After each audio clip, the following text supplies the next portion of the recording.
بسم الله الرحمن الرحيم.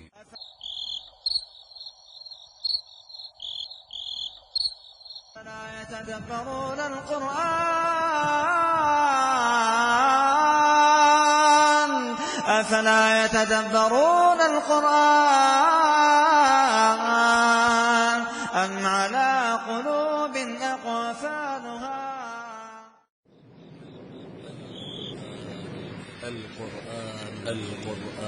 القرآن الكريم كتاب أنزلناه إليك مبارك ليدبروا آياته وليتذكر أولو الألباب. أنزلناه إليك مبارك ليدبروا آياته کی ہے بابرکت ہے تاکہ لوگ اس کی آیتوں میں غور کریں. بسم الله الرحمن الرحيم. اقتربت الساعة وانشق القمر وإن يروا آية يعرضوا ويقولوا سحر مستمر وكذبوا واتبعوا أهواءهم وكل أمر مستقر. معين ومن تبعهم بإحسان إلى يوم الدين. أما بعد فأعوذ بالله السميع العليم من الشيطان الرجيم. بسم الله الرحمن الرحيم. كذبت ثمود بالنذر فقالوا أبشرا منا واحدة نتبعه إنا إذا لفي ضلال وسعر ألقي الذكر عليه من بيننا بل هو كذاب أشر سيعلمون غدا من الكذاب الأشر إنا مرسل الناقة فتنة لهم فارتقبهم واصطبر ونبئهم أن الماء قسمة بينهم كل شرب محتضر فنادوا صاحبهم فتعاطى فعقر فكيف كان عذابي ونذر. إنا أرسلنا عليهم صيحة واحدة فكانوا كهشيم المهتدر ولقد يسرنا القرآن للذكر فهل من مدكر. یہی جو تھا قذبت سے نا. چلو الحمدللہ.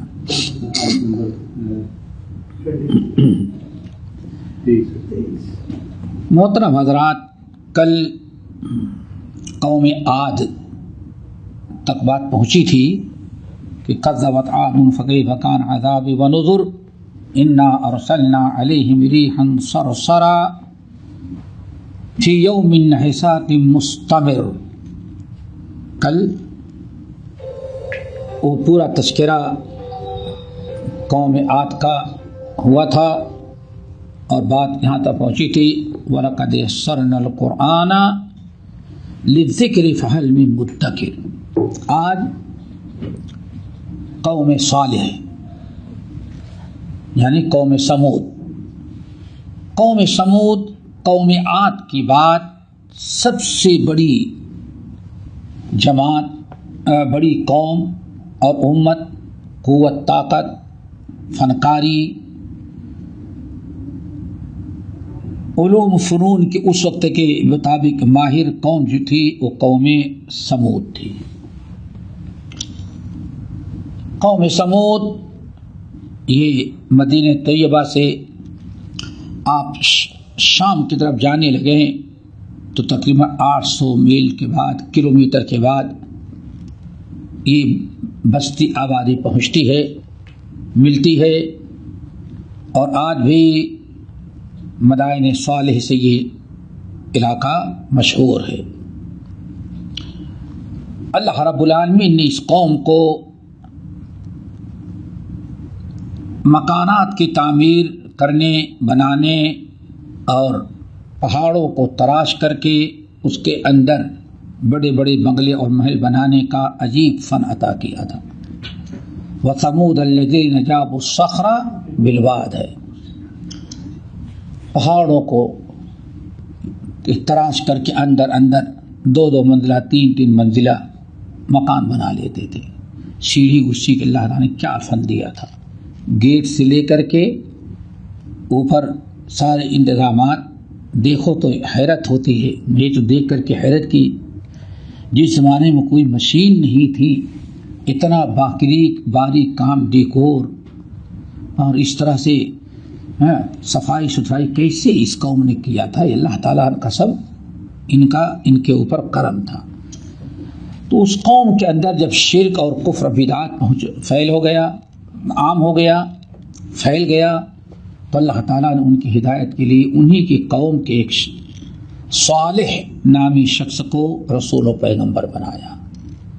وَإِذَا ثَمُودَ أَخَاهُمْ صَالِحًا، اور قوم سمود کی طرف انہی کے بھائی ہم نے صالح علیہ السلام کو رسول اور پیغمبر بنایا۔ انہی کا تذکرہ کیا کہ کذبت ثمود بالنذر، قوم سمود نے بھی نذیر کی جمع یعنی ڈرانے والے پیغمبر جو ان کے پاس آتے، برائیوں کے انجام سے ڈراتے، اللہ کی نافرمانی سے ڈراتے، انہوں نے بھی نبیوں کا انکار کیا۔ کذبت ثمود بالنذر، قوم سمود نے بھی جھٹلایا رسولوں کو۔ فقالوا، اور انہوں نے کہا، ابشر منا واحدہ، ہمارے ہی قوم اور قبیلے کے ایک شخص کو اتنی عزت اللہ دے دے کہ نتبعہ، ہم اس کی پیروی کریں تبھی جنت میں جائیں گے ورنہ جہنم میں جائیں گے۔ ہمارا ہی کوئی غیر کا نہیں، ہمارا پہچانا آدمی، کل اس کے باپ دادا بھی ہمارے طریقے میں تھے، اس کا بچپنا بھی ہمیں لوگوں کے ساتھ گزرا، اور آج وہ اتنا بڑا بن گیا کہ ہم چھوٹے بڑے سب اس کی پیروی کریں، اور اس کی پیروی نہیں کریں تو جہنم میں جائیں گے۔ یعنی یہ کبر اور غرور ان کے دل میں تھا، یہ کہہ کر کے انہوں نے جھٹلایا۔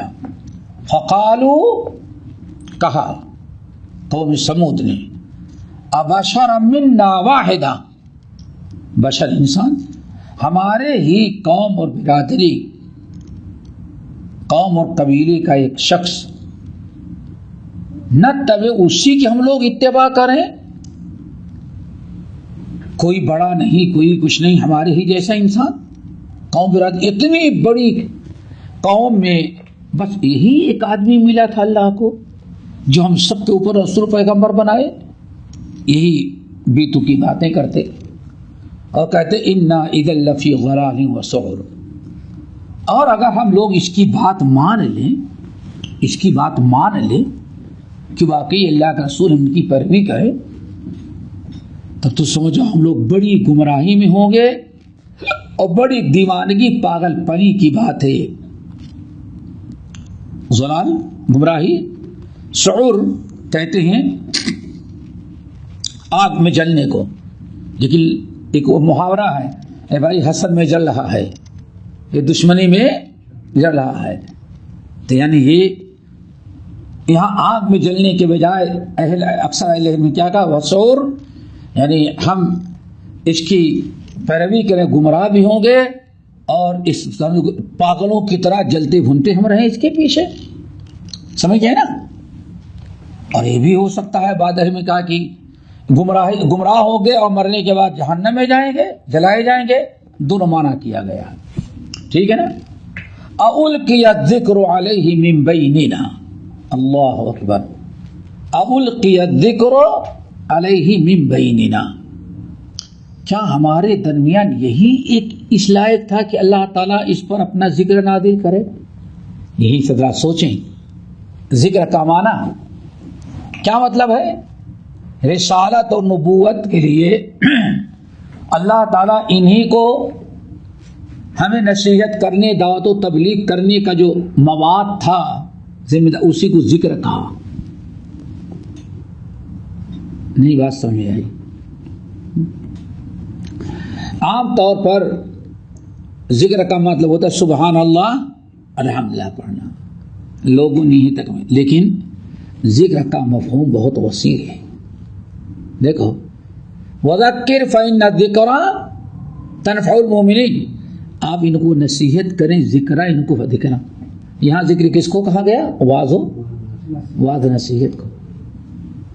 پھر اقیم الصلاۃ علی ذکری، اے نبی میری یاد کے لیے، ذکر کے لیے موسیٰ آپ کیا کریں؟ نماز قائم کریں. خطبے کو اللہ تعالیٰ نے ذکر قرار دیا.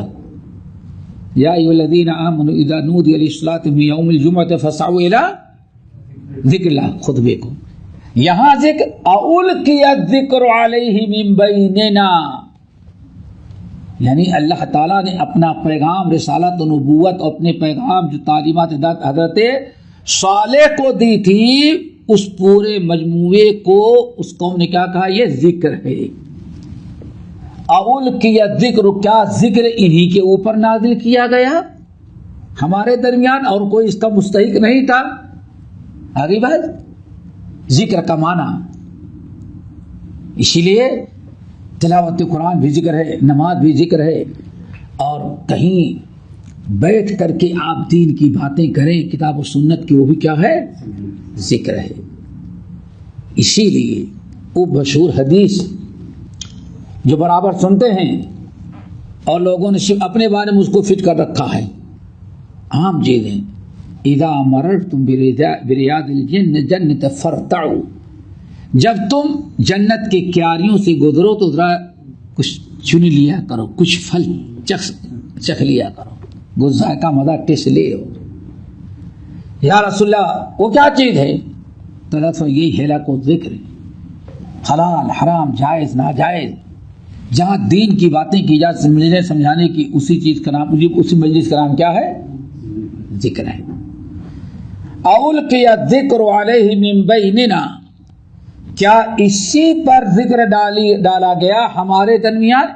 یعنی ہماری اتنے نوجوان، اتنی بڑی قوم ہے، پوری ہماری قوم میں صرف صالح ہی اس لائق اللہ کو ملا کہ اپنا ذکر اس کے اوپر نازل کرو، ہم اس کی پیروی کریں. اگر بات سمجھ لیں، بل ہوا کذاب اشر لا حول ولا قوت الا باللہ، یہ اس لائق نہیں ہے. کون؟ صالح اس لائق نہیں ہے. قوم کا جواب دیکھیں، بلکہ تو کذاب جھوٹا انسان ہے. اللہ کے نبی کو جھوٹا نہیں، کذاب بہت بڑا جھوٹا کہا جانا. ہاں، ہم سب کو اسے عبرت و نصیحت حاصل کرنی چاہیے. توحید کے علمبرداروں اور توحید و سنت کے دعات کو سوچنا چاہیے کہ اہل بدعت، اہل ضلالت، کفر و شرک کے مبتلا لوگ اہل حق کو کذاب جھوٹا بدنام کرنے کے لیے کیا کیا چیزیں نہیں کہتے ہیں. تو ہم سب کو صبر کرنا چاہیے. بل ہوا کذاب، لوگوں اللہ نے اس پر ذکر نہیں نازل کیا ہے. کس پر؟ صالح.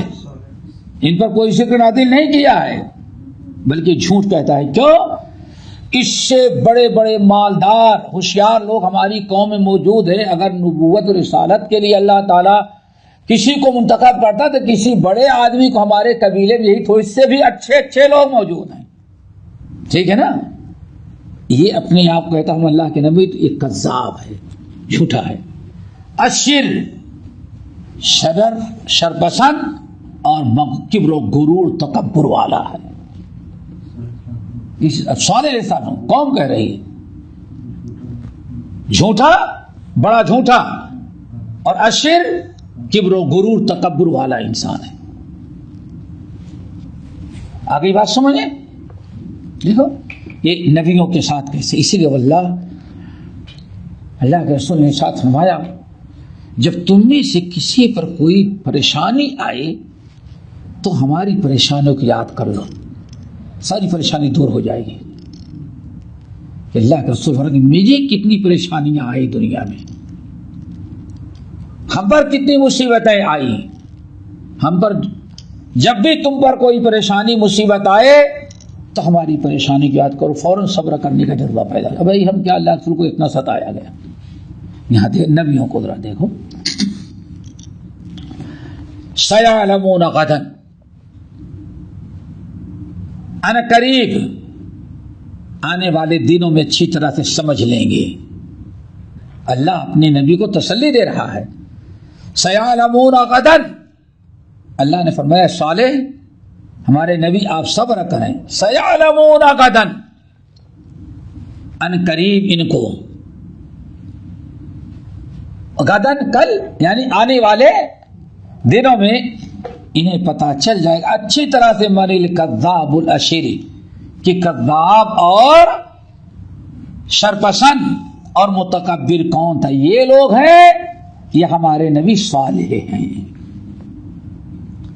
سارے حقائق کھل کر کے آ جائیں گے. انا مرسل الناقۃ، ہم یہ سب صالح علیہ السلام کی قصہ چل رہا ہے. اللہ فرماتا ہے ہم نے بھیجا ان کے لیے ناقہ فتنۃ لہم، جو ان کے لیے ایک آزمائش اور امتحان تھی. اونٹنی، ناقہ کے معنی اونٹنی. کہا جاتا ہے قوم نے کہا اگر آپ سچے نبی ہیں تو ہمیں معجزہ دکھلائیں، اور معجزہ یہ ہو کہ پہاڑ سے آپ گابھین اونٹنی نکالیں. ہاں یہ اللہ فرماتے ہم نے بھیج دیا اونٹنی. ہاں انا مرسلو ناقۃ، ہم نے بھیج دیا. یہاں ایک چیز اور یاد رکھیے گا، یہ کون کہہ رہا ہے؟ بھیجنے والا کون ہے؟ اللہ. اور شیگا کیا استعمال کیا؟ انا. واحد کا ہے جمع کا ہے؟ جمع کا. انا ہم، انا مرسل الناقۃ، ہم بھیجیں گے، بھیج رہے ہیں، یا ہم نے بھیج دیا اونٹنی کو. کس نے بھیج دیا؟ ہم نے. حالانکہ ہم تو جمع کا صیغہ ہوتا ہے نا. فتنۃ لہم، جو ان کے لیے کیا ہے؟ یہاں بسا اوقات ہمارے کچھ لوگ نادانی کی بنا پر آپ کہتے ہیں اللہ فرماتے ہیں یہ تو فلاں فرقے کا طریقہ ہے. کیوں بھائی؟ فرماتے ہیں کئی اللہ ہیں کیا؟ نہیں سمجھے. ہمارے اپنے کچھ لوگ بہت سرفرے ہیں. دیکھو آپ کو اگر ایک چیز سمجھ میں نہیں ہے یا کسی پہ اعتراض کرنا ہے تو پہلے پوچھ لیں صحیح آپ کی سمجھ ہے یا غلط. واللہ کتنی عجیب سی بات ہے. ہمارے اوپر جب یو پی کے بعد علاقوں میں پروگرام ہوا تو ایک صاحب نے لکھ کر کے بھیجا کہ شیخ ظفر تقریر تو بہت اچھی کرے لیکن معلوم پڑتا ہے کہ یہ اہل حدیث نہیں ہے. یہ طریقہ دیوبندیوں کا ہے، دوسروں کا ہے. پوچھا گیا کیوں؟ کہا تقریر میں ہے کہ اللہ فرماتے ہیں، اللہ نازل کرتے ہیں، اللہ نے نبی کو حکم دیا ہے، تو یہ تو جمع کر دے گا، تو اس کا مطلب یہ عقیدہ رکھتے ہیں کہ کئی اللہ ہیں. لا حول ولا واللہ ایسے. اب ذرا سوچیں، یہ ہماری سمجھ. دیکھیں یہ ادب اور احترام سے جمع کا صیغہ استعمال کر دینا کسی کے لیے ادب و احترام کے لیے، اس کا یہ نہیں کہ ہاں اس کو کئی مانتا ہے. ایک ہی کو کبھی جمع کہا جاتا ہے. یہاں ذرا دیکھیے اللہ نے خود اپنے لیے کون سا جمع صیغہ استعمال کیا ہے؟ جمع. ہاں انا، انا ایک، انا دو، انا نحن نزلنا الذکر. تو اللہ نے تو جمع کا صیغہ اپنے لیے استعمال کیا ہے. جمع کا صیغہ استعمال کرنے سے کوئی کئی چیزوں کا ہونا لازم نہیں ہے ادب اور احترام کے لیے. تو یہ دو چار چیز ایسی یاد رکھیے گا. انا نحن نزلنا الذکر وانا لہ لحافظون. یہاں انا مرسل الناقۃ تھا اور ہم خود پڑھتے انا للہ وانا الیہ راجعون. ان سوچنا چاہیے تھا لیکن کچھ لوگ بلا وجہ اپنے آپ کو مصیبت میں ڈالتے ہیں اور سمجھتے ہیں کہ ہاں اللہ فرماتا ہے، اللہ فرماتے ہیں کہہ دیا تو کہتے ہیں شرک کی دلیل ہے. ان ہو سکتے. چلو فرتقبہم، اے نبی بس آپ ان کا انتظار کریں، واصطبر، اور ذرا صبر سے کام لیں، دیکھیں ان کا انجام کیا ہوتا ہے. اللہ تعالیٰ اپنے نبی صالح علیہ السلام کو یہ تعلیم دی. صالح علیہ السلام کہ قوم نے کہا کہ اللہ اگر آپ نبی ہیں تو معجزہ دکھلائیں. اللہ رب العالمین نے پہاڑ سے گابھن اونٹنی ان کے مطالبے کے مطابق پیش کر دیا اور اللہ تعالیٰ نے کئی پابندیاں لگا دیں. یہ لگا دیا کہ دیکھیں یہ اونٹنی لہا شربن ولکم شرب یوم معلوم. نمبر 1 یہ اونٹنی یہ جہاں سارے قوم کی اونٹنیاں حوض پر پانی پینے کے لیے آتی ہیں. جانتے ہوں گے کہ گاؤں میں دیہات میں جب تالاب ہوتا تھا تو ہر ایک کا اپنا اپنا ایک گھاٹ. تو اللہ نے فرما دیا کہ ایک دن تو آپ لوگوں کو اونٹنیاں پانی پینے کے لیے آئے گھاٹ پر حوض پر اور دوسرے دن صرف یہ اونٹنی اس کے ساتھ آپ لوگوں کو کوئی اونٹنی نہیں آئے گی. لہا شربن ولکم شرب یوم معلوم. حوض پر گھاٹ پر پانی کے پینے کے لیے ایک دن صرف یہ اونٹنی رہے گی صالح صاحب شام کی اور اس دن آپ لوگوں میں سے کسی کا اونٹ وہاں نہیں آنا چاہیے. ایک ہی. نمبر 2 یہ اونٹنی کھلی رہے گی جہاں چاہے چرے جس کے چراگاہ میں جائے چرے. ہر ایک کی چراگاہ الگ الگ ہوتی ہے تو اس کو کوئی بھگا نہیں سکتا. جہاں چاہ کر چاہیے جا کے چرے. اللہ کی اونٹنی ہے لیکن کوئی اپنی چراگاہ سے اس کو بھگائے گا نہیں. اس طرح سے بہت سارے ولا تمسوها بسوء. اور تیسری چیز کبھی اس اونٹنی کو مارنا نہیں تکلیف اس کو نہیں دینا ورنہ عذاب آ جائے گا. یہ سب پابندیاں اور ساری ہدایات اللہ تعالیٰ نے دی. فرمایا اونٹنی اللہ نے قوم میں دیکھا اونٹنی نکل کے آ گئی. اللہ نے فرمایا فرتقوا. ہمارے نبی صالح اب ان کا انتظار کرتے رہیں. انہوں نے جو معجزہ مانگا وہ دیا اور جب بھی کسی قوم کو منہ مانگا معجزہ مل جائے پھر وہ تصدیق نہیں کرتے ایمان نہیں لاتے تو پھر اللہ اس کو نہیں چھوڑتے. فرتقبوا. آپ ذرا انتظار کریں ان کا. واصطبر اور صبر سے کام لیں. ونبئہم اور آپ ان کو بتا دیں کہ ان کو اپنی قوم کو. یہ کس کو خطاب ہو رہا ہے؟ ہاں صالح علیہ السلام. اور ڈائریکٹ اللہ ان کو حکم دے وَنَبِّئْهُمْ اور اپنی قوم کو بتا دیں أَنَّ الْمَاءَ قِسْمَةٌ بَيْنَهُمْ کہ پینے والا پانی جو گھاٹ ہے یا کہیں تالاب اور حوض ہے یہ بانٹ دیا گیا ہے ان کے درمیان. ٹھیک ہے نا. بانٹ کیسے دیا گیا ہے؟ ایک دن ناقۃ اللہ کی پیے گی کسی اور کی اونٹنی نہیں آئے گی. دوسرے دن ناقۃ اللہ نہیں آئے گی اور باقی اونٹیں آئیں گے. کل شرب محتضر. ہر فرقہ یا ہر پینے والا جانور یا پلانے والے لوگوں اپنے جانور اپنے وقت پر محتضر حاضر ہو جائیں. محتضر حضور سے حاضر ہو جائیں یعنی جس دن آپ لوگوں کے اونٹوں کی پانی پینے کی باری ہوگی آپ لوگ اپنے اونٹوں کو لے کر کے آئیں. اور نہیں تو دوسرا دن جو ناقۃ اللہ کی باری ہے تم میں سے کوئی اپنا اونٹ لے کر کے وہاں نہ آئے. لیکن فنادوا صاحبہم. اللہ اکبر. ظالموں نے اس اونٹنی کے قتل کرنے کا پلان بنایا. قوم نے طے کیا کہ اس اونٹنی کو قتل کر دینا ہے. پلان بنا ہے اسے قتل کر دینا ہے.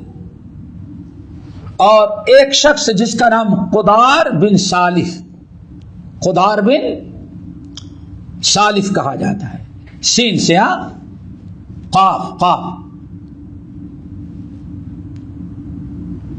قدار بن سالف. قوم کے لوگوں نے اس کو مکلف کیا کہ اونٹنی کو تم کسی بھی وقت مناسب موقع دے کے قتل کر دو. یعنی میٹنگ کیا فیصلہ کیا اور کیا کہہ سکتے ہیں ظالموں نے اس نبی اور اسلام کے خلاف سازش کی بیٹھ کے اور آج کے اسلام میں کیا کہیں؟ بل پاس کرا لیا. ہاں بل پاس سمجھتے ہیں بل پاس کرا لینا بڑا کمال ہے. بل پاس کرا لیا کہ اس اونٹنی کو قتل کر دیا جائے. اللہ اکبر. نام کہتے ہیں قدار بن سالف. اللہ نے فنادوا صاحبہم، اور قوم کے لوگوں نے اپنے ساتھی سے مراد وہی قدار بن سالف جس نے قتل کا وعدہ کیا تھا، بلایا اس کو، بلایا کہ آج جو قتل کر دو. اذ انبعث اشقاها ہے نا آیت، اذ انبعث اشقاها فقال لهم رسول الله ناقة الله وسقياها فكذبوه فعقروها. صالح کو جھٹلایا اور اس ظالم نے اذ انبعث اشقاها، قوم کا سب سے بڑا شیطان بدبخت جو تھا وہ کھڑا ہوا اور آ کر کے اونٹنی کو ذبح کر دیا، کاٹ دیا. کہتے ہیں دوڑا اور یہ پچھلی ٹانگوں کی جو جس کو یہ رگیں دیکھیں پیچھے ایڑی کے ساتھ ایک رگی ہے، کہتے ہیں کچھ رگیں ایسی ہیں بدن کی کہ اگر ان کو کاٹ دیا تو جس وقت سارا خون نکل جاتا ہے. اس کو کاٹ دیا، بڑی زور سے اونٹنی چلائی اور کچھ دور جا کر کے اونٹنی گر گئی اور یہ بڑے فخام نے قتل کر دیا. حضرت صالح علیہ السلام کو پتہ چلا، دوڑے ہوئے آئے. قوم کی ہمدردی سمجھ گئی کہ اب قوم اللہ کے عذاب سے نہیں بچے گی. آئے بہت سمجھایا اور کہا تم نے اب اللہ تعالیٰ کے عذاب سے بچنا بہت مشکل ہے. نبی کو بڑی ہمدردی ہوتی ہے. دکھ ہوا، اتنا سوچ سمجھانے کے باوجود ظالم نے اونٹنی کو قتل کر دیا. فتعاطى فعقر، اس نے کوشش کیا، دڑا تلوار لیا، فعقر اور آ کر کے اس کو کاٹ دیا. اونٹنی کو اکر ہو کر ذبح کر دیا، کاٹ دیا. فکیف کان عذابی ونذر، پھر دیکھو اب اس کے اوپر کیسے ہمارا ڈرانا اور کیسے ہمارا عذاب ان پر آیا. اللہ رب العالمین نے سب سے پہلے ان کے اوپر مختلف عذاب کہا جاتا ہے. فاخذتهم الصیحہ، فرشتے کو بھیجا، ایک زور سے چیخ لگائی، ایسی زور کی چیخ، بھیانک آواز کہ کلیجہ پھٹ گیا. سب کے درد پکڑے، زمین پر جھکے اور پھر اللہ نے دردناک زلزلہ پھینک دیا. فدمدم علیہم ربہم بذنبہم فسواها ولا یخاف عقباها. سب پوری قوم کو اللہ تعالیٰ نے ایک ہی لمحے میں ختم کر دیا، سوائے صالح علیہ السلام ان کی ایمان والے ساتھیوں کی. پوری قوم جو ہے تباہ و برباد ہو گئی. اللہ نے فرمایا دیکھو فکیف کان عذابی ونذر، ہمارے ڈرانے والے رسولوں کے ساتھ بدسلوکی کرنے والوں کے ساتھ ہمارا عذاب کیسا ہوا، کتنا برا انجام ہوا، اپنی آنکھوں سے دیکھ لو. نذر نذیر کی جمع، رسولوں کی نافرمانی کرنے والے. اللہ تعالیٰ کے عذاب سے ڈرانے والوں کا انجام کیا ہوا، اللہ کے نبی کی نافرمانی اور اللہ تعالیٰ کے عذاب کے مذاق اڑانے والوں کا انجام کتنا برا ہوگا. قوم سمود کا قصہ ختم ہو گیا.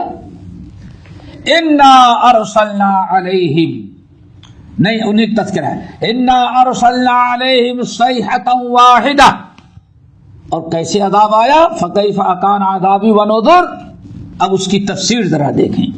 انا ارسلنا علیہم صیحۃ واحدہ، ہم نے ان کے اوپر ایک زور سے چگھاڑ کی آواز بھیج دی، بڑی چیخ کی آواز، ڈراؤنی بھیانک آواز.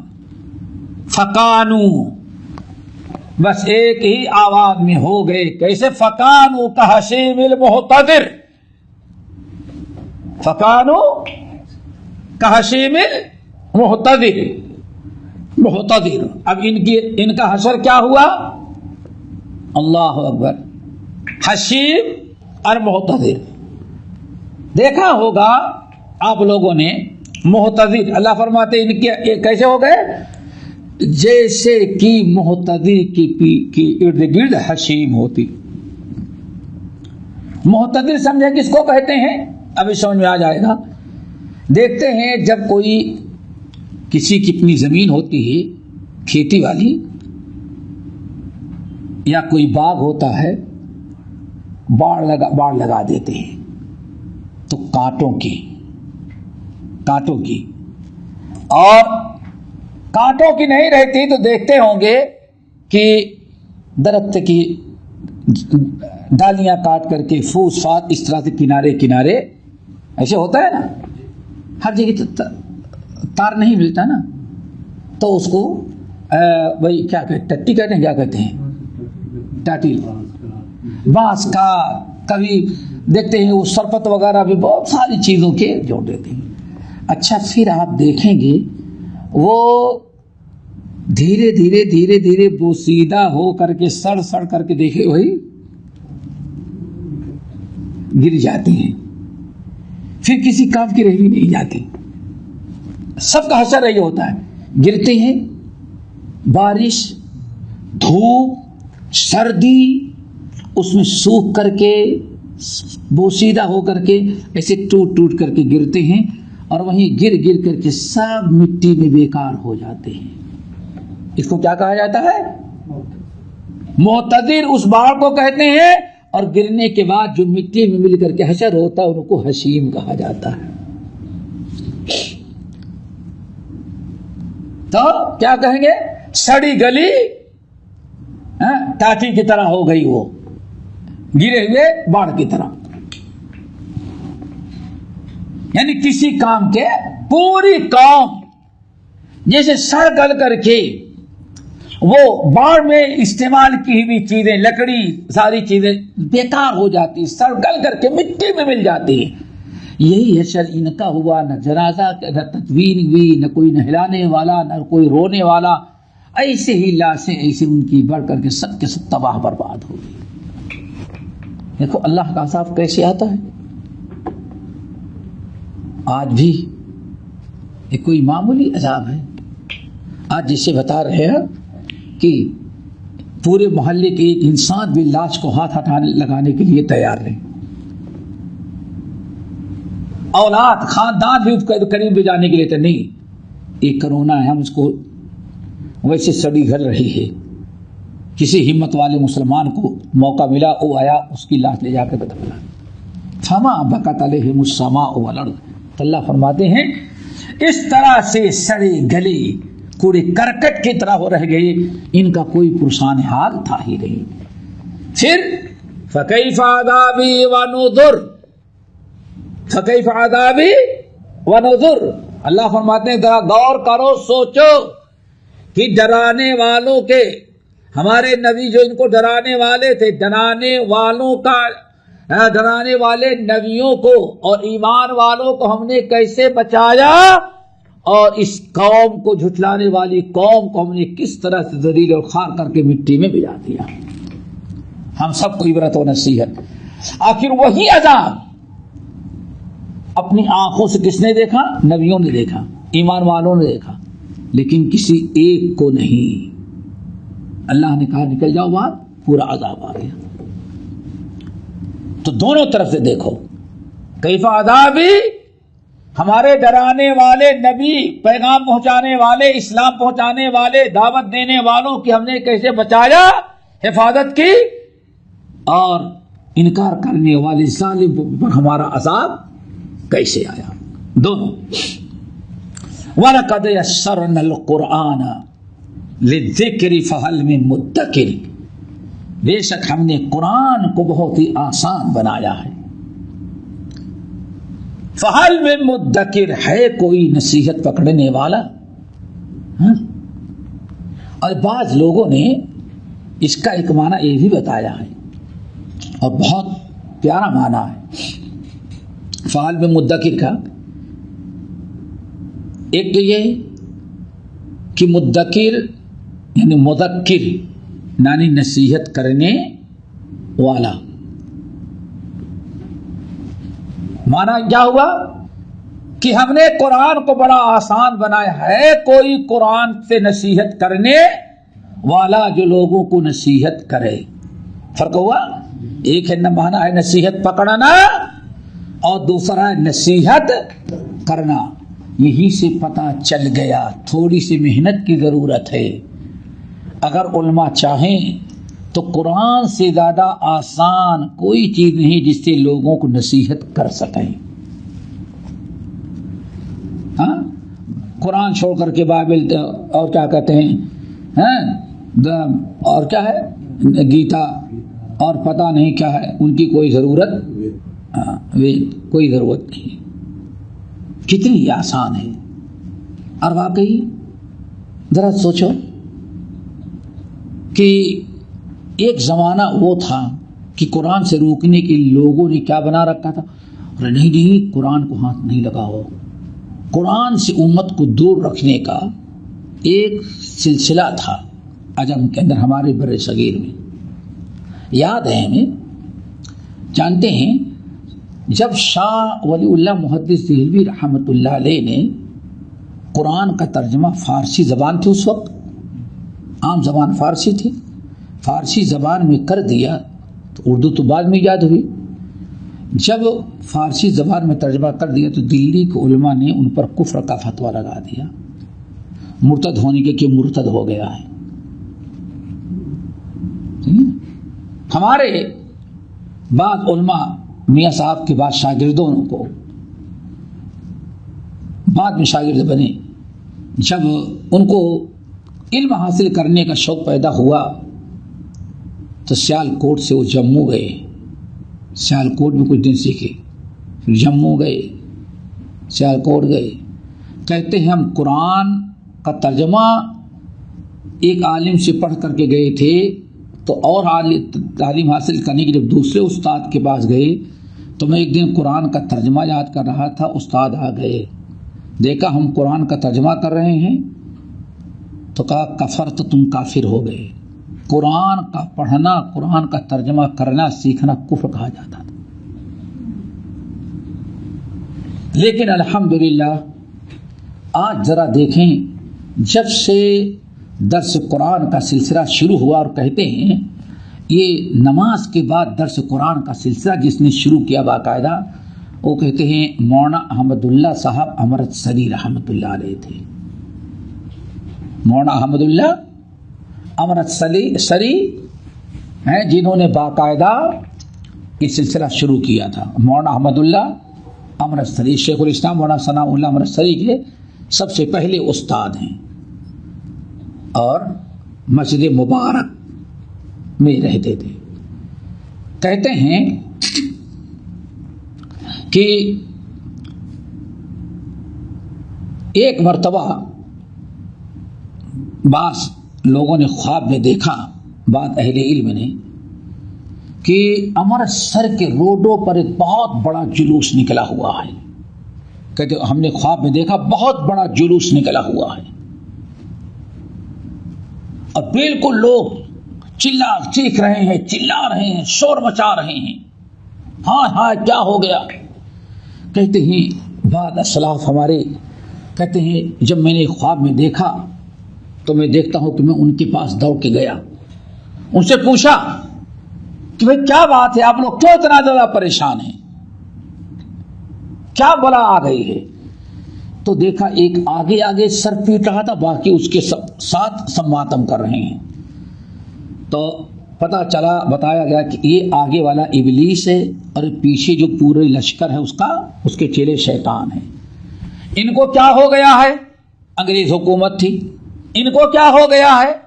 ہم مسلمانوں پر ہندوستانیوں کی بلا آئی انگریز، لیکن ان کے لیے کیا پریشانی ہے؟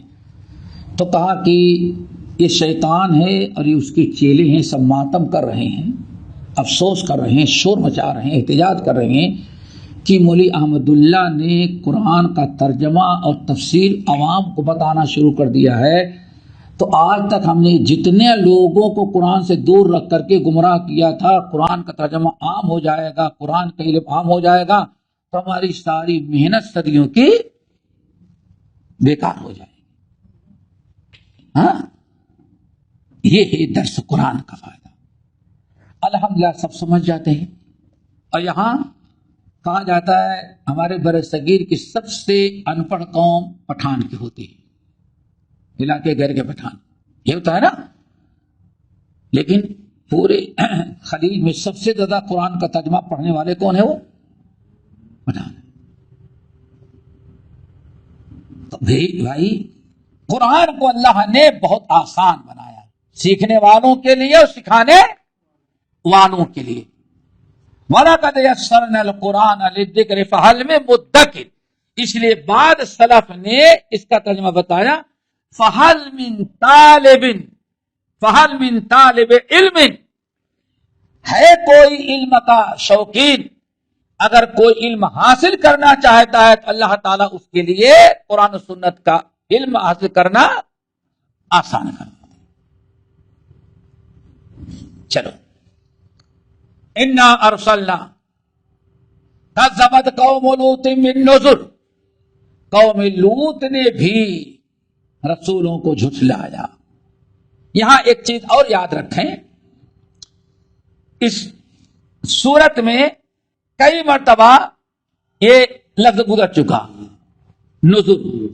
نذر جمع ہے کیا؟ نذیر کی۔ سارے نبیوں نے، ساری قوموں نے ایک ہی نبی کو جھٹلایا۔ قوم نوح نے صرف کس کو جھٹلایا؟ نوح کو۔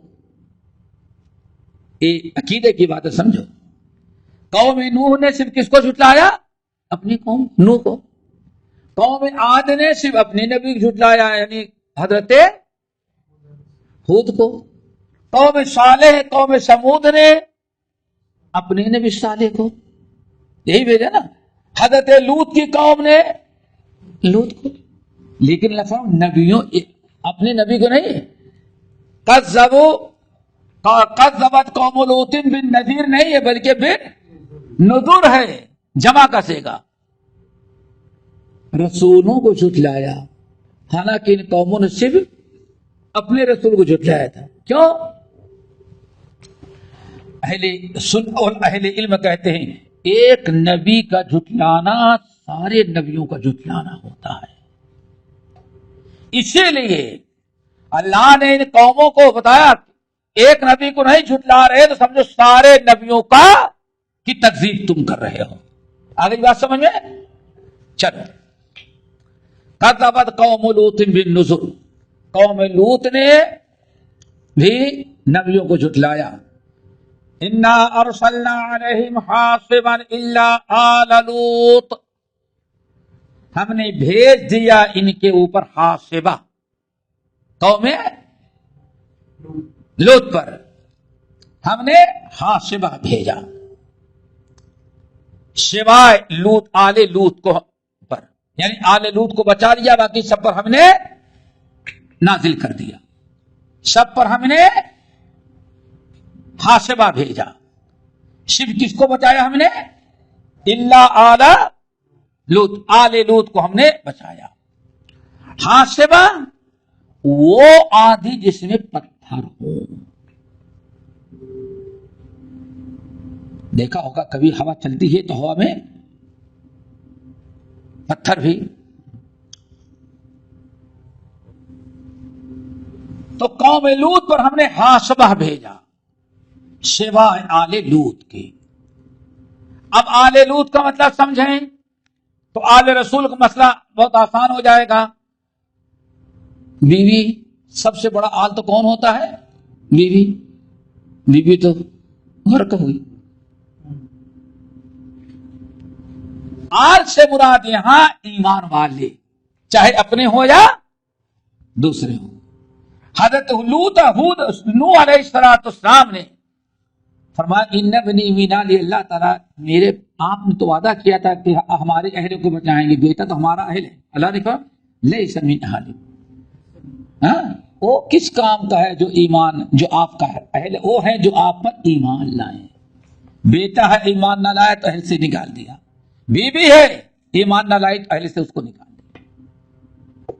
اسی لیے پتہ چلتا ہے سب سے بڑے نبی کے چاہنے والے، نبی کے قریب رہنے والے وہ ہیں جو نبی پر ایمان لائے اور نبی کی اطاعت کریں. جیسے فرمایا ان اول الناس بھی، ہمارے خاندان کے لوگ سمجھتے ہیں کہ ہمارے قریب نہیں، ان اول الناس بھی المتقون، سب سے زیادہ ہمارے قریبی متقین ہیں، چاہے اپنے ہو یا دوسرے. کہیں کہ من کانو ہے سما کانو، جہاں کے بھی رہنے والے ہو جو بھی ہو، اصل ہمارے کیا ہے وہ قریبی. تو دوستو اس طرح سے اس کو سمجھیں. نجیناہم بسحر، ہم نے آل لوط کو نجات دے دیا سحر ہی کے وقت. صبح ہونے کے پہلے پہلے جس رات کو عذاب بھیجنا تھا، جس صبح اللہ نے فرمایا کہ لوط اپنے ایمان والے ساتھیوں کو لو اور لے کر کے نکل جاؤ. فَإِنَّ مَوْعِدَهُمُ الصُّبْحُ، صبح عذاب کا وقت آ چکا ہے، اس لیے صبح ہونے کے پہلے پہلے آپ نکل جائیں. تو اللہ نے فرمایا آ گئی حاسبہ، طوفان آ گیا میرا عذاب، لیکن قوم آل لوط کو ہم نے بچا لیا. کیوں؟ آل لوط کو سحر ہی کے وقت ہم نے شہر چھوڑ کر کے نکل جانے کا حکم دے دیا تھا. نعمتاً من عندنا، یہ میرا بہت بڑا فضل و کرم تھا ہماری جانب سے. کس پر؟ آل لوط پر. کذالک نجزی من شکر، بڑی پیاری بات، ایسے ہی ہم بدلہ دیتے ہیں جو ہمارا شکر ادا کرتے ہیں. اب آپ ذرا سوچیں، پوری قوم پر عذاب آنا ہے، لیکن اللہ نے ایمان والوں کو، نبی اور ان کے ایمان والے ساتھیوں کیا فرمایا کہ دیکھیں صبح ہونے کے پہلے پہلے آپ رات ہی کو نکل جائیں، کیونکہ پورے شہر پر عذاب آئے گا. اور اپنی بیوی کو نہیں جانے دینا ساتھ، اس کو اللہ اکبر، کیا دل پر گزرا ہو، آپ نکل جائیں. انہی لوگوں کو اللہ نے کیا فرمایا؟ شکر گزار. کذالک نجزی من شکر، یعنی ایمان لانے والوں کو اللہ تعالیٰ نے اپنا شکر گزار بندہ کہا. ایمان بھی ایک سب سے بڑا شکر اللہ تعالیٰ کے کیا ہے؟ ایمان، توحید، اطاعت و فرما برداری. جب تک اللہ اس کے رسول کی فرما برداری نہ ہو شکر نہیں. دڑ منڈے، شرابی، کبابی، دنیا کے سارے منکرات میں گھرے ہوئے 12 ربیع الاول کو جلوس روڈ پر نکال دیتے ہیں ہم نبی کے عشق میں. اللہ اکبر، یہی ہے نا. نبی کے شکر گزار نہیں، نہ اللہ کے شکر گزار. کیوں؟ شرک بدعت سے تو اللہ کے رسول کو دشمنی تھی. شرک ہی بدعت مٹانے کے لیے آئے تھے، تو وہی ساری بدعت و شرک کرتے ہو.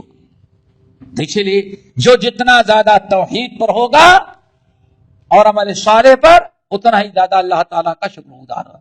کذالک نجزی من شکر، ایسے ہی ہم بدلہ دیتے ہیں اپنے ان بندوں کو جو ہماری شکر گزاری کرتے ہیں. یہیں سے پتہ چل گیا شکر گزاری عذاب الہی سے بچنے کا بہت بڑا ذریعہ ہے. وَلَقَدْ أَنذَرَهُمْ بَطْشَتَنَا، اور تحقیق کہ ان کو ہمارے نبی نے، کن کو؟ قوم لوط کو. ہمارے نبی لوط علیہ السلام نے انذرہم، ان کو بہت زیادہ ڈرایا تھا، بتایا تھا، سمجھایا تھا. بطشتنا، ہماری سخت پکڑ سے کہ اللہ کے بندو باز آ جاؤ، ورنہ اللہ کا عذاب آ جائے گا. اللہ کا عذاب بڑا دردناک آئے گا. یہی کہتے تھے نا. نوح علیہ السلام نے بار بار قوم کو سمجھایا تھا. لوط علیہ السلام نے اپنی قوم کو وہ 3-4 برائیاں خاص تھی نا، شرک و بدعت کے علاوہ لڑکوں کے ساتھ حرام کاری کرنا، وَتَقْطَعُونَ السَّبِيلَ اور ڈکیتی چوری کرنا، اور وَتَأْتُونَ فِي نَادِيكُمُ الْمُنكَرَ اور بڑے بڑے کلب بنا رکھے تھے جہاں بے حیائی و بے شرمی کے کام، حیا سوز ان کی محفلیں ہوتی. 3 برائیاں آپ دیکھیں پورے قرآن میں. اللہ کے نبی لوط علیہ السلام نے قوم کو ان تینوں برائیوں سے روکا. انذرہم بطشتنا، انذرہم ہمارے نبی نے ان کو ڈرایا قوم کو، بطشتنا ہمارے دردناک عذاب اور پکڑ سے. لیکن فتماروا بالنذر، بنا وجہ جھٹلاتے حجت بازی کرتے ہمارے نبی سے. پھر دیکھیں نبیوں سے، ایک نبی سے جھوٹی حجت بازی کرنا ہر نبی کے شان میں گستاخی سے. فتماروا بالنذر، اللہ اکبر.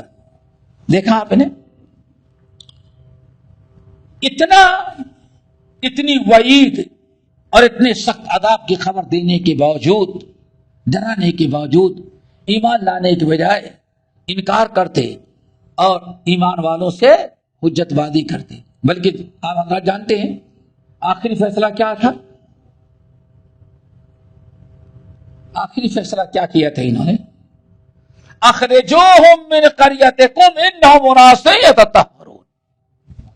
آخری بل کم بختوں نے، اسلام کے خلاف بل پاس کرنے والوں کا انجام، آخری بل کیا ظالموں نے پاس کیا تھا؟ ہمارا یہ کلچر، یہی نا ہمارا کلچر، ہم جو کر رہے ہیں، اگر لوط کو اور چند ایمان ان کو پسند نہیں ہے تو ان کو اپنے ملک سے نکال دو. ہم اصلاح تو نہیں کریں گے، ان کو ملک بتا. اخرجوہم من قریتکم، نکالو ان کو اپنے ملک سے. انہم اناس یتطہرون، یہ بڑے پوتر اور بڑے صاف ستھرا بننا چاہتے ہیں. لا حول ولا قوت الا باللہ. کیا خیال ہے آج بھی یہی ہو رہا ہے کہ نہیں ہو رہا ہے؟ آج کوئی قوم اپنی برائی کی اصلاح نہیں بلکہ برائی سے روکنے والوں کو بے دخل کرو تاکہ کوئی ہمارے خلاف بات کرنے والے. اللہ نے کیا فرمایا؟ ڈرایا ان کو، لیکن بات سمجھ میں ان کے نہ آئی. وَلَقَدْ رَاوَدُوهُ عَنْ ضَيْفِهِ، یہاں تک کی راودوہ عن ضیفہ، یوسف لوط علیہ السلام سے مہمانوں کا مطالبہ کیا. پیچھے بات گزر چکی ہے تھوڑی سی سورہ زاریات میں حضرت ابراہیم علیہ السلام کے پاس فرشتے آئے انسانی شکل میں مہمان بن کر کے. یہی سمجھا نا، مہمان سمجھا. حَلْ أَتَاكَ حَدِيثُ ضَيْفِ إِبْرَاهِيمَ الْمُكْرَمِينَ، ابراہیم علیہ السلام کو مکرم مہمانوں کی داستان. مہمان اللہ نے کہا انسانی شکل میں مہمان کے بن کر کے آئے، بیٹے کی بشارت دی. پھر پوچھا کہاں جا رہے ہو؟ کہا کہ نوح کی قوم کو لوط کی قوم کو ہلاک کرنے ہے نا. اور حضرت لوط علیہ السلام کے یہاں بھی پہنچے تو انسانی شکل میں خوبصورت، بلا داڑھی. دیکھو اللہ تعالیٰ کی آزمائش، کیسے لڑکوں کو پسند کرتے تھے، جیسے لڑکوں کو پسند کرتے تھے اسے آزمایا. آخر وقت میں بھی اللہ تعالیٰ نے ان کو اسی جرم میں پکڑا. فرشتوں کا خوب نوجوان خوبصورت لڑکوں کی شکل میں جاؤ. جیسے شہر میں داخل ہوئے تو دیکھا جہاں برائی عام ہوتی رہتی ہے تو بڑے لوگوں کے ایجنٹ ہوتے ہیں، کیونکہ معلوم ہے کہ یہ ہم ان کو سپلائی کر دیں گے تو ان سے زیادہ یہ جب ہوتا ہے نا، اس کے بھی ایجنٹ ہوتے ہیں. تو ایجنٹوں نے دیکھ لیا تو ہر گیا اپنے بڑے حضرت بڑے خوبصورت لڑکے دیکھا ہی نہیں اتنی خوبصورت کبھی. لوط کے یہاں مہمان بن کے آئے ہوئے. لوط علیہ السلام کے گھر میں جیسے فرشتے انسانی شکل میں گئے مہمان بن کر کے، اتنے میں ظالم وہ آ گئے. درندے کہتے کیا ہیں؟ یہ مہمانوں کو ہمارے حوالے کر. اللہ اکبر. لوط علیہ السلام نے اس دن او آوی الی رکن شدید کہا تھا، کاش کی ظالموں، کاش کہ آج ہمارے پاس ہمارا کنبہ قبیلہ ہوتا، ہماری طاقت ہوتی تو آج تمہیں سبق سکھلاتا۔ لوط علیہ السلام پریشان، اور یہ مسجد ہٹو ہٹو لائن میں ہمارے حوالے کرو۔ اللہ کے نبی لوط علیہ السلام کہتے ہیں اللہ کے بندو، یہ باہر کے مہمان آئے ہیں، ان کے ساتھ تم نے بدتمیزی کی، یہاں سے پلٹ کر کے جائیں گے تو کیا عزت اپنے ملک کی قوم کی رہ جائے گی؟ ہاؤلاء بناتی، اچھا ایسا کرو یہ قوم کی ہماری بیٹیاں ہیں ان سے شادی کرنا۔ تو ظالم کہتے کیا لوط خاموش ہو، اچھی طرح سے جانتے ہو کہ ہمیں بیٹیوں کی ضرورت نہیں ہے، تمہاری لڑکیوں کا، ہمیں یہ تمہارا مہمان چاہیے۔ نوح علیہ السلام بہت پریشان، اکیلے مقابلہ نہیں کر سکتے۔ آخر میں فرشتوں نے جو مہمان کی انسانی شکل میں تھے لوط کو بتا دیا کہ آپ ڈرے نہیں، ہم جو ہے انسان نہیں ہے، ہم فرشتے ہیں اور ان کو ہلاک کریں۔ لن یصلوا الیک، آپ ان سے خوب بحث کریں، آپ کے قریب تک ہم نہیں آنے دیں گے، لیکن بس بہتر یہ کہ جتنی جلدی ہو آپ یہاں سے نکل جائیں۔ اللہ اکبر۔ وَلَقَدْ رَاوَدُوهُ عَنْ ضَيْفِهِ، اور قوم کے شیطان ان سے مہمانوں کو مطالبہ کرے کہ مہمانوں کو ہمارے حوالے کرو۔ کون کر رہا تھا؟ قوم کے شیاطین۔ کس سے کر رہے تھے؟ ہاں ہمارے حوالے کرو۔ فَطَمَسْنَا أَعْيُنَهُمْ، اللہ فرماتے ہیں ہم نے کمبختوں میں سے ہر ایک کی آنکھیں چھین لی۔ آنکھوں پر کیا کر دیا؟ تمس، آنکھیں ختم کر دی، ایک کو نہیں بچایا، سب اندھے ہو گئے۔ فَتَمَارَوْا فَذُوقُوا عَذَابِي وَنُذُرِ، ہم نے کہا چکھو میرے عذاب کا مزہ اور ہمارے نبیوں کے جھٹلانے کا مزہ چکھو تم۔ وَلَقَدْ صَبَّحَهُمْ بُكْرَةً، اور صبح ہو گئی ان کی، صبح ان کی ہوئی، کن کی؟ قوم لوط کی صبح ہوئی، عذاب مستقر، ایک مقررہ وقت عذاب کے ساتھ۔ إِنَّ مَوْعِدَهُمُ الصُّبْحُ أَلَيْسَ الصُّبْحُ بِقَرِيبٍ، اے لوط اپنے ایمان والے ساتھیوں کو لو اور فوراً شہر سے نکل جاؤ۔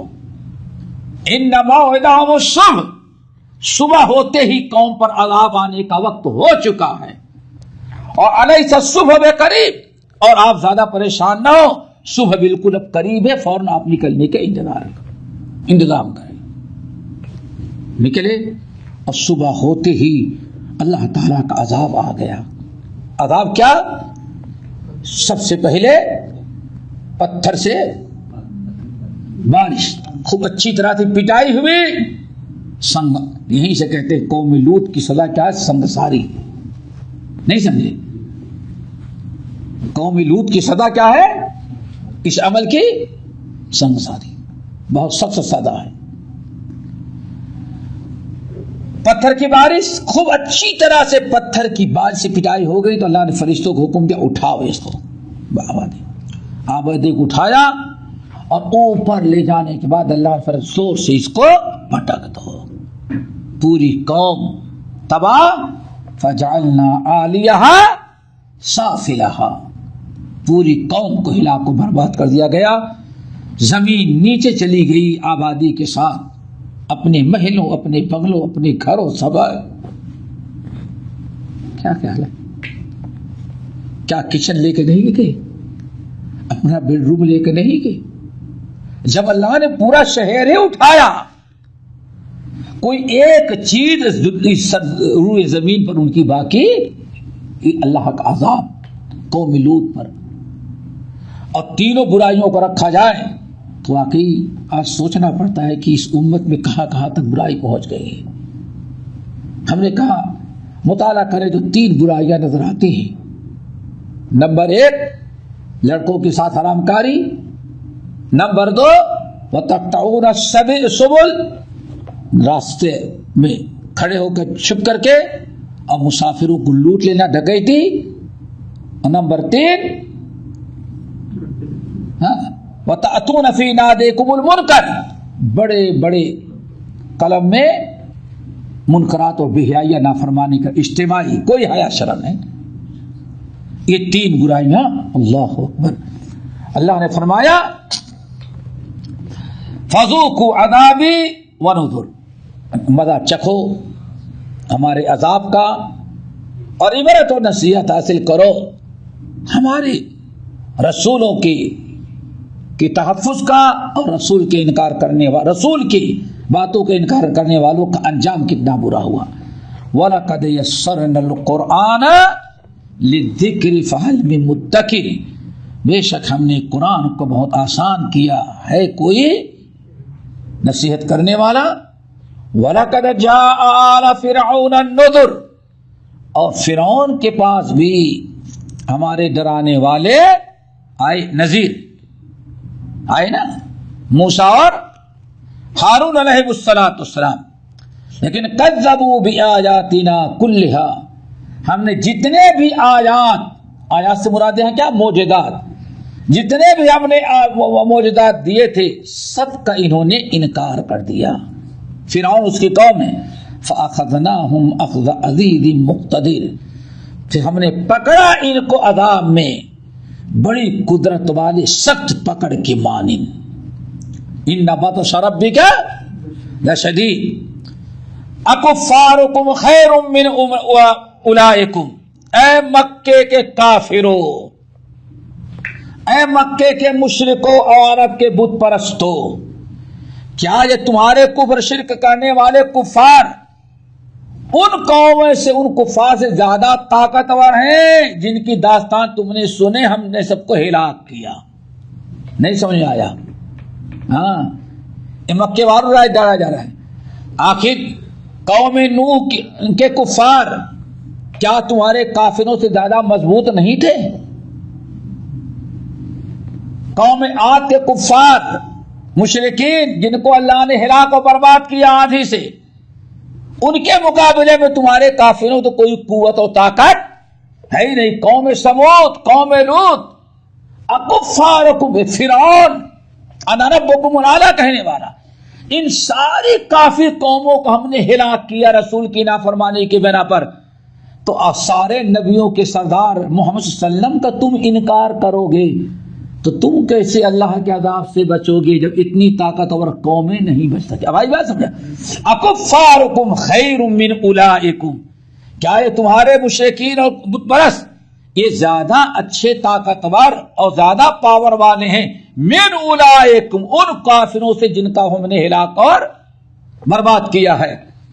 اللہ اکبر. ام لکم براءۃ فی الزبر، یا کی آسمانی کتابوں میں لکھ دیا گیا ہے کہ نہیں کہ عرب کے کفار کچھ بھی کریں گے ان کو کوئی عذاب نہیں آئے گا. نہیں تو سمجھے نا، کہیں ایسا بھی نہیں ہے. مطلب کیا ہے؟ کوئی گارنٹی اللہ نے نہیں دی ہے. انا ارسلنا الیکم رسولا شاہدا علیکم کما ارسلنا الی فرعون رسولا فعصى فرعون الرسول فاخذناه اخذا وبیلا. فرعون، اے مکے کے کافروں، ہم نے تمہارے درمیان ویسے ہی سارے نبیوں کے سردار محمد کو رسول بنا کر کے بھیجا ہے جیسے فرعون کے پاس اپنے نبی موسیٰ کو بھیجا تھا. فرعون نے ہمارے نبی کی نافرمانی کی تو ہم نے پکڑا عذاب میں دنیا سے نیست و نابود کر دیا. کہیں ایسا نہ ہو ہمارے سارے نبیوں کے سردار محمد کی تم نافرمانی کرو تو تمہارا بھی حشر وہی ہم کر دیں جو فرعون کی قوم کو ہم کر چکے ہیں. تمہیں کوئی گارنٹی نہیں اللہ نے دی ہے کہ ہاں تم کچھ بھی کرو تم کو چھوڑ دیا جائے گا. اللہ اکبر. ام یقولون نحن جمیع منتصر، کیا یہ لوگ کہتے ہیں ہم سب مل گئے ہیں، اتفاق ہے. ہاں، ہم سب لوگوں نے کیا کر لیا ہے؟ وہ قومیں ایک ایک تھیں، ہم تو پورے عرب کے لوگ متحد ہو گئے، ساری برادری، سارے راجا مہاراجا اور سارے حکومتیں جو ہیں ہم سب لوگ مل گئے ہیں، اب ہمارا مٹانا آسان نہیں.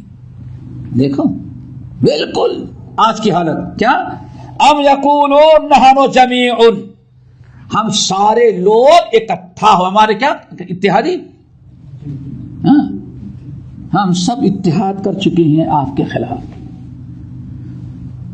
منتصر، ہم ایک دوسرے کی مدد کریں گے.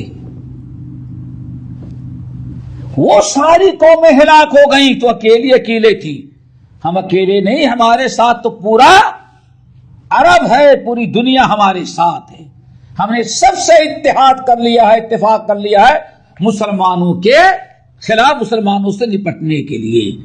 یہ ساری بات کس کے بارے میں ہو رہی ہے؟ کفار مکہ. اور آج بھی تقریباً دنیا نے یہی مثال بنایا. اللہ نے فرمایا نبی سن لو، سَيُهْزَمُ الْجَمْعُ وَيُوَلُّونَ الدُّبُرَ، آپ ان کے اتفاق اور اتحاد اور پورے عرب کے کفار کا ایک ہو جانا، اس سے آپ خوف زدہ نہ ہوں. سَيُهْزَمُ الْجَمْعُ، ان قریب یہ ساری اتحادی قومیں ہزیمت یعنی شکست کھائیں گی. وَيُوَلُّونَ الدُّبُرَ، اور پیٹ پھیر کر کے سب یہ بھگ جائیں گی، کوئی آپ کے مقابلے میں نہیں ٹھہریں گی. جیسے کہ ہوا. باقی انشاءاللہ اس صورت باقی کچھ آیات رہ گئی ہیں، کل انشاءاللہ ان کا خاتمہ ان کو ہم پورا کریں گے اور پھر سورہ رحمان شروع کریں گے. اللہ تعالی ہم سب کو عمل کے توفیق نصیب فرمائے. اقول قولی ھذا واستغفر اللہ من کل ذنب واتوب الیہ. جی ہاں،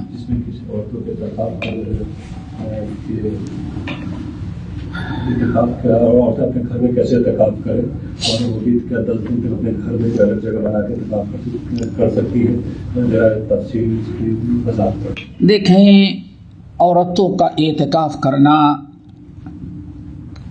اعتکاف گھر میں ثابت نہیں ہے کسی بھی شکل میں. اس کی وجہ کیا ہے کہ ازواج مطہرات اعتکاف کرتی تھیں، یا نبی علیہ السلام زمانے میں جو عورتیں اعتکاف کرتی تھیں اس کے بعد وہ مسجد ہی میں آ کر کے اعتکاف کرتی تھیں. تو اسی لیے عورتیں اعتکاف نہ کریں. اگر یہاں مسجدوں میں انتظام نہیں ہے تو گھر میں اعتکاف نہ کریں. نیتیں ان کی اچھی ہیں، مسجدیں کھلی نہیں ہیں. اگر کوئی عورت اعتکاف کرتی تھی اور اب مجبوری کی بنا پر اعتکاف کی اجازت نہیں ہے مسجد میں، تو انشاءاللہ ان کو پورا اعتکاف کا ثواب ملے گا. اس کے برخلاف اپنے گھر میں رہ کر کے زیادہ سے زیادہ تلاوت قرآن، توبہ استغفار رات بھر آپ جگ کے کرتی رہے، بڑا ثواب پائیں گی اور یہ آپ کے لیے نجات کا ذریعہ بنے گا انشاءاللہ.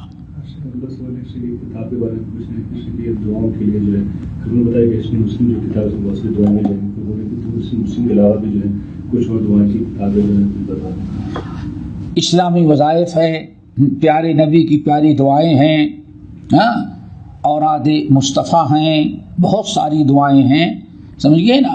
کتاب الدعا ہے، بہت ساری دعائیں ہیں، کتابیں آپ اگر پڑھیں گی انشاءاللہ. خاص طور سے آپ دارالسلام کیا کہتے ہیں، ہاں آپ وہاں چلے جائیں تو وہاں بھی بہت ساری کتابوں دعاؤں کی کتابیں مل جائیں گے انشاءاللہ. بارک اللہ.